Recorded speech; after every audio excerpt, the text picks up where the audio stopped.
Herkese merhaba arkadaşlar. Kanalıma hoş geldiniz. Yepyeni bir video ile karşınızdayım. Arkadaşlar bugünkü videomuzda Türkiye'nin güzeller güzeli muhteşem oyuncumuz Ebru Şahin'den yepyeni görüntüler geldi.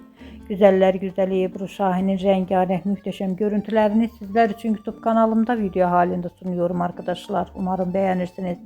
Videomu beğendiyseniz kanalımı izlemeyi ve bildirim butonuna basmayı unutmayın. Şimdilik benden bu kadar olsun. Yeni videomuzda görüşmek üzere. Hoşça kalın.